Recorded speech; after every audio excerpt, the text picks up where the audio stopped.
Good morning, good evening, good afternoon, ladies and gentlemen, citizens of YouTube. It's Pastor Dow.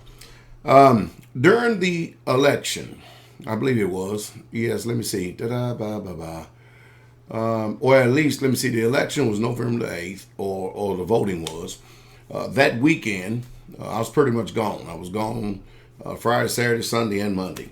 I was in Fairfax, Virginia, taking care of debate, where I literally annihilated this ignorant Hebrew, so-called Hebrew Israelite pastor, which I don't believe he is. I think he's an imposter. But I literally annihilated him in this debate, and it's just sad. I feel sorry for the people that are under the deception of that spirit. But hey, that's neither here nor say. He did a lot of cursing for some reason. I guess he was angry because he couldn't answer the question, so he just started resorting to name calling and cursing and making up slanders and accusations and stuff. Called me a lot of things that I didn't know. I didn't know I was a rapist. I got called a rapist. I got called all kinds of things, and the debate was over biblical marriage.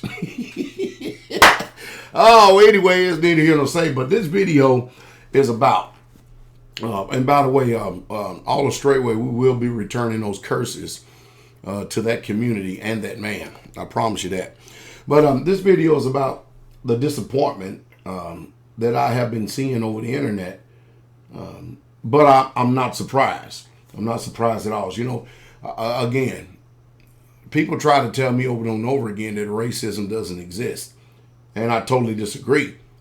Because in this county where I live, we are less than 1% of the population.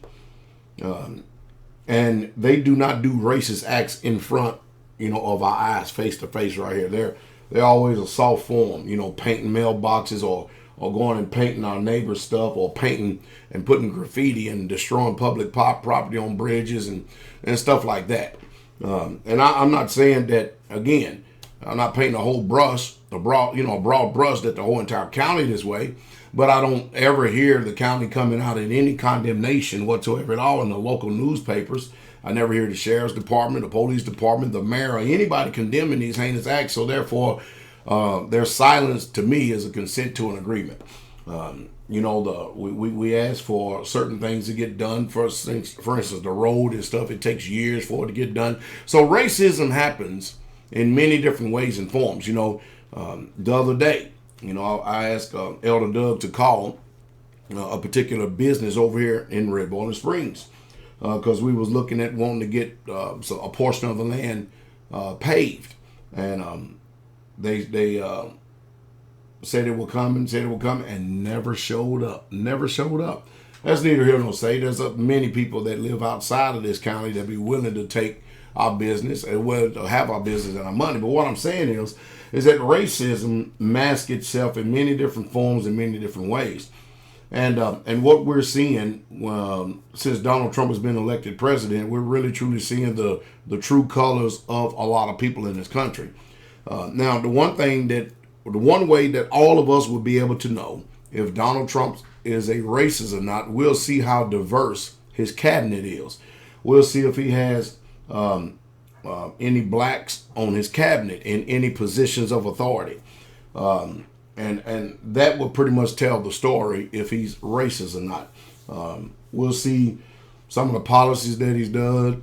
We'll be able to check things out. But what's utterly amazing to me is the message that a lot of people got. And now we have people in high schools. They're vandalizing property. People are literally beating up on each other. And again, hey, if you got enemies in your own backyard, I believe you should fight them. If they come to you, you're not troubling them and you're not bothering them, you should fight them. I just got finished looking at over here on the Advised TV show where this one man, his daughter was walking home from school, and a bunch of white people threw rocks at her, hit her in the face with it and everything, and sent her to the hospital. And he's so mad and upset driving and stuff. He said, I ain't going to no police. I'm not going to hell with this justice. He says, I am taking justice into my own hands. I'm taking care of this myself. And I'm going to tell you what he's going to do. He's going to find out who from his daughter who done it. And he's going to take justice in his own hand. And I actually truly believe that he's right. I think that anytime somebody perpetuates any type of evil against you, no matter who they are, I think that you should take your own vengeance. Now, most people in religion will go, vengeance is mine, I will repay, saith the Lord. It's not talking about individual vengeance between individuals. This is talking about nation vengeance. That's what that's talking about. That's what he's going to repay. And of course, you know, I have all these people that believe that they're Bible scholars and think that they know what the book says, and they don't. But the book clearly says you ought to defend yourself. Clearly it does.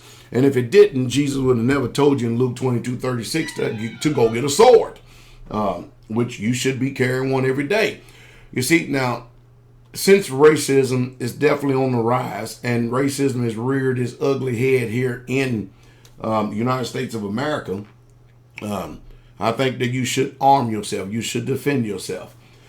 If you are a law-abiding citizen, you're not troubling anyone, you're not bothering anyone, no matter who you are. I think you should defend yourself and be ready to defend yourself from all enemies, domestic. Because I can tell you right now that if you wait for the police, if you wait for someone to come with a piece of paper and a pen and a book and write down a report, and you can't ID these people right here, all you did was become a victim. That's it. You need to be prepared to take justice, your justice, in your own hand, because by the time you get to these court system, haven't you figured it out that the court system don't care nothing about justice? All it cares about is revenue. There's no justice in this land, none whatsoever at all. And that's the way it used to be. Now, am I saying that you should go out here and just start doing evil to everyone? No, I'm saying you should protect yourself from evil when and if it ever comes your way. You always be ready. You never, ever, ever depend of your enemy not coming. You just be prepared to receive him when he comes. And I don't know. You know, I learned a lot, even from this weekend. I learned a lot from, I couldn't understand why this guy, this Mr. Roberts, has so much visceral towards me. I've never done nothing to him. I never have said a cross word against him unless he started it, said something back. I've never done anything to him whatsoever at all. I wonder what is going on. But nevertheless, makes no difference. But we in spiritual warfare, ain't we? We're going to find out what happens. And by the way, that Vivian woman and stuff, I think she's already done received her just due. And many of you already know what I'm talking about. I think that racism is evil. It's wicked. And that's just the way it is. And we're not going to stop it anytime soon. The only thing that the Donald Trump election did was actually bring out the truth of what's in people's hearts. I communicate clear. I live a clear, honest, just, true life as best as I know how. I'm not interested in you judging me based on you thinking that I should live life after your book. Your book don't mean nothing to me, and my book should mean nothing to you. The law of nature is to harm no one. And if I'm not harming anyone, and I'm not going to be harming anyone. You can believe this. Pastor Dallas not going out starting anything with anybody, but I promise you I will be ready to vigorously defend. And I think that it's more of a state of mind and a state of conscience that you need to get ready. I think we should learn how to prepare everything, naturally, physically, spiritually. You need to prepare socially, economically. You need to be prepared all the way around the board. You just really, truly do. Never ever assume when you leave the confines of your homestead. Now, you can only say that if you live way out in the country like I do. That you're entering into a world where everyone is peaceful and loving and benevolent. No, when I enter into that world out there, I'm constantly aware of my surroundings, and I assume that everyone is a viable threat unless otherwise proven. Now, what that means is that I go out with a heightened sense of awareness. And while people may think that I'm not watching, I'm looking, I'm constantly surveilling every situation. If somebody's even walking behind me in an aisle, if I'm in a grocery store or Home Depot or Lowe's or something, and I can sense somebody walking behind me and I don't know it, I'll stop, turn around, walk the other way, or either I'll turn myself towards the aisle so with my peripheral vision, I can see exactly what's going on because, sorry, but America has given me no reason whatsoever at all to trust anyone in it, and I don't. So I think that we're not going to solve this racist problem anytime soon. I think we're going from bad to worse. I think that the powers that be have manipulated and coerced and deceived, especially through the mainstream news media, the people. And I believe that through GMOs, vaccines, pesticides, herbicides, chemicals, chemtrails, that they pretty much have the minds of the American people, the general American people, right where they want it.